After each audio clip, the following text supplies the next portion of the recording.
Urusi inasema kutaka kumteka Rais Vladimir Putin kama alivyotekwa Nicolas Maduro ni ndoto za mchana. Hii ni kauli iliyoelezwa na msemaji wa Wizara ya Mambo ya Kigeni ya Urusi, Maria Zakharova, akimkejeli mkuu wa Wizara ya Ulinzi ya Uingereza kwa kusema kwamba angependa wamteke nyara Rais wa Urusi Vladimir Putin.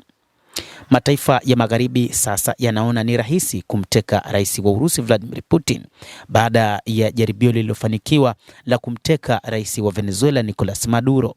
Kauli hii ilianza kuelezwa na Rais wa Ukraine Volodymyr Zelensky kwamba angeiomba Marekani imteke nyara Rais wa Urusi Vladimir Putin.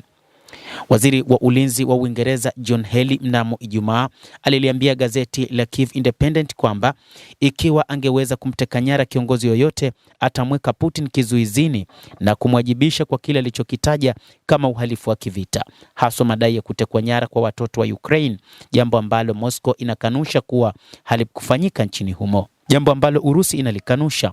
Katika mahojiano na kituo cha televisheni siku ya Jumapili, Zakharova alipuuza maoni ya Healey kama mawazo mazuri ya wapotovu wa Uingereza. Hata hivyo, Maria Zakharova, msemaji wa Wizara ya Mambo ya Kigeni wa Urusi, amesema kwamba viongozi wa Ulaya pamoja na Magharibi kwa ujumla wamekuwa wakiota ndoto za mchana, kwamba wanadhani ni rahisi kumteka Rais wa Urusi Vladimir Putin. Matamshi ya Healey yalikuja baada ya Marekani kuanzisha uvamizi ambao haujawahi kushuhudiwa nchini Venezuela, ambapo ilimteka nyara Nicolas Maduro, rais wa nchi hiyo. Kiongozi huyo wa Venezuela pamoja na mkewe walisafirishwa hadi New York kujibu mashtaka ya ulanguzi wa dawa za kulevya na makosa ya silaha, ambayo amekanusha mashtaka hayo. Operesheni hiyo pia imezua mjadala mkali kuhusu uhalali wake. Moscow imelaani operesheni ya kijeshi ya Marekani kama uchokozi wa kutumia silaha, ukiukwaji usiokubalika wa uhuru wa Venezuela na ukiukwaji wa sheria za kimataifa.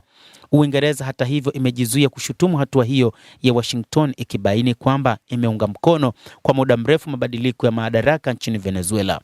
Putin ndiye mlengwa wa hati ya kukamatwa ya mwaka 2023 iliyotolewa na Mahakama ya Kimataifa ya Uhalifu juu ya madai ya kufukuzwa kinyume cha sheria kwa watoto wa Ukraine. Uingereza ni mwanachama wa mahakama hiyo, kumaanisha kuwa italazimika kuchukua hatua kama Putin angeingia katika mamlaka ya Uingereza. Urusi si mshirika wa ICC na imetupilia mbali hati hiyo na kusema ni batili kisheria. Mtazamaji, endelea kutufuatilia, lakini usisahau kulike, usisahau kucomment, kadhalika kusubscribe channel yetu hii ili upate habari hizi kwa mapana hapa The World News. Jina langu ni Adam Hussein. Endelea kuwa nasi wakati wote, endelea kutufuatilia uweze kuyajua mengi yanayojiri katika ulimwengu hapa The World News.